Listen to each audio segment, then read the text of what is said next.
Bismillah, Assalamualaikum warahmatullahi wabarakatuh Ustaz. Salam wabarakatuh. Semoga Ustaz, keluarga, tim dan jamaah selalu dalam lindungan Allah. Amin.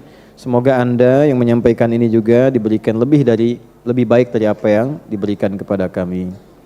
Fan Ustaz izin bertanya, saya akhwat yang sedang menuntut ilmu dan bekerja sambil berusaha menyelesaikan hafalan. Namun saya belum menikah dan saya sering merasa menjadi fitnah. Yang membuat saya sering merasa takut keluar rumah tanpa mahram. Tapi saya sering melawan diri untuk berani karena saya tahu menuntut ilmu itu wajib dan bekerja juga agar tidak menjadi beban orang lain.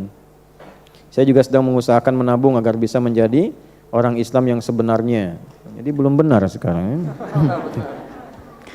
Dan berhaji, umroh dan berkorban serta sedekah. Tetapi ini pertanyaannya. Ya. Kalau kira-kira ditulis bagus. Begini nggak apa-apa, tapi akan lebih baik langsung ke inti pertanyaan misalnya ya, supaya memudahkan. Tapi ini kita bacakan. Pertanyaannya adalah, apakah yang saya lakukan benar Ustadz? Melawan diri agar berani menghiraukan fitnah yang ada. Mohon nasihatnya, semoga Allah mudahkan Ustadz untuk menjawabnya. Jazakallahu khair. Semoga Allah berikan kebaikan itu. Pahami tugas dan kewajiban sebagai seorang perempuan. Apa perintahnya, apa larangannya. Setelah paham itu, baru kemudian tunaikan dengan penuh keberanian yang dimaksudkan. Misal, apakah menuntut ilmu juga berlaku untuk perempuan? Ya.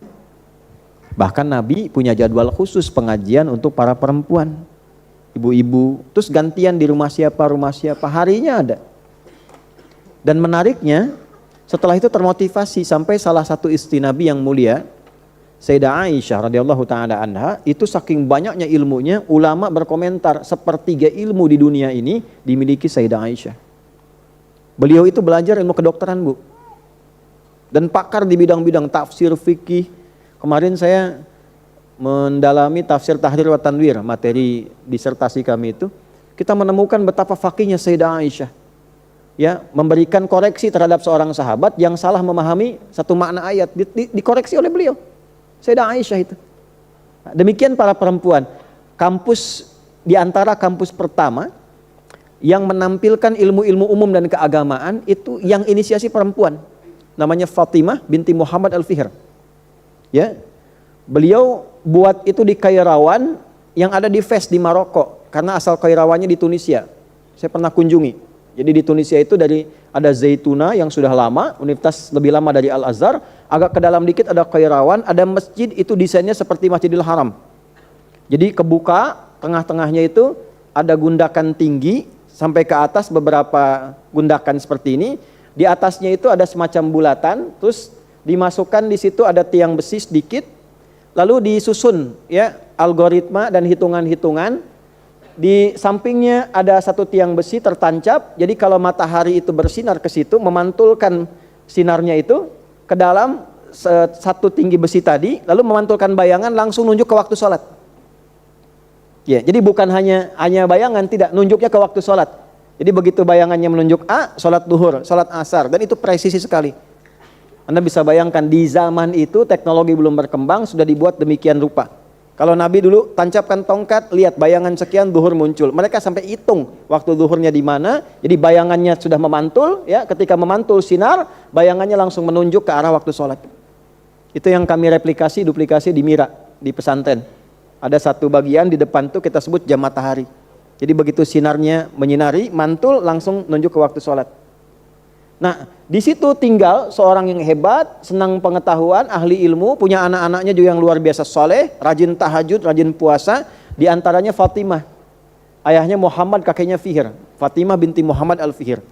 Mereka kemudian bermigrasi, ya, lalu menetap di Maroko, di Fes, lalu karena kangen dengan suasana ilmiah itu bikin kampus. Ya, dari masjid dulu bikin masjid, lalu dikembangkan ke pengetahuan. Kampusnya hebat. Bukan hanya dipelajari tafsir, dipelajari di situ matematika, astronomi, macam-macam, sampai dari Eropa belajar ke situ.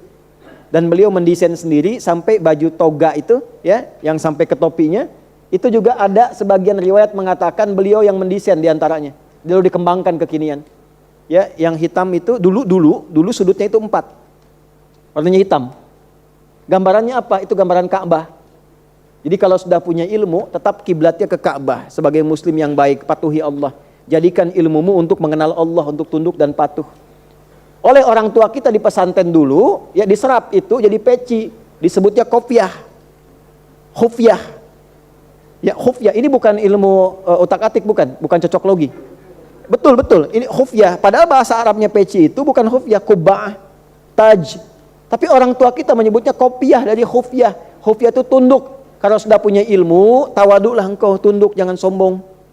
Pakaiannya koko, dari ayat Quran taqwa, walibasu taqwa dzalika khair. Pakailah pakaian takwa, bawahnya sarung. Padahal sarung itu bahasa Arabnya izar. Dari kata syariat, syara'an, sarungan, hiduplah dengan selimut syariat para santri, pakai baju takwa, kalau sudah pintar jangan sombong. Melangkahlah karena Allah yang baka dengan penuh keyakinan. Baka dan yakin disingkat bakyak. Betul. Makanya di pesantren dulu pakai bakyak, ketak gitu kan? Ya, itu dulu orang tua kita itu, demi Allah saya katakan sekali lagi itu, orang tua kita itu nggak banyak ayat, nggak banyak dalil, diberikan hikmahnya cepat dilakukan. Jadi orang-orang dulu baik-baik, jadi dulu. Kalau ulama-ulama betulan, kalau pejabat-pejabat yang tawadhu, ya kayak Haji Agus Salim, masya Allah tuh, ya ilmunya, keluasannya, ketawaduannya, kehebatannya luar biasa dan jadi inspirasi. Bung Hatta yang dimakamkan di sini, kejujurannya, integritasnya, keteguhannya, masya Allah. Jadi betul. Dan kalau bilang sesuatu, orang dengar, orang kerjakan. Bung Hatta itu kalau pulang, ya, terus beliau itu pidato, orang dengar, pengen mengerjakan seperti Bung Hatta bilang itu. Siapa yang menggetarkan kalimat itu? Ya, bisa sampai diterima, pengen dikerjakan. Nah itu berani. Nah kembali ke pertanyaan ini, ya, kalau Anda masuk ke ranah-ranah itu, perempuan pengen belajar. Nanti tinggal belajar apa yang boleh, apa yang tak boleh. Bagaimana keluarnya, penampilannya bagaimana supaya menjaga bebas dari fitnah. Ya, jangan tabarruj. Apa itu tabarruj? Menampakkan sesuatu, mencari perhatian orang makhluk. Cari perhatian Allah, lawannya ihsan. Ya? Wala tabarrujna tabarrujal jahiliyatil ula. Itu khusus untuk perempuan. Keluar misalnya pakaian sewajarnya supaya Allah senang. Jangan keluar supaya orang senang melihat saya, masya Allah, gitu ya. Pakai kerudungnya pink, bajunya biru, bawahannya hijau, gitu kan? Terus pakai perhiasan di tangan emas 2 kilo misalnya kan? Begitu mau nulis, nah itu. Nah, ada fitnah yang melekat pada diri kita, tantangan kehidupan. Demikian kalau bekerja juga, silahkan. Nah pasti setiap pekerjaan ada ujiannya, ada tantangan. Nah itu dilawan.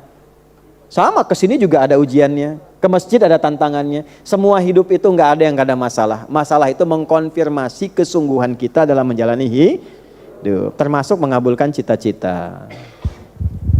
Sedikit lagi ya. Semoga Allah mudahkan yang tadi ya.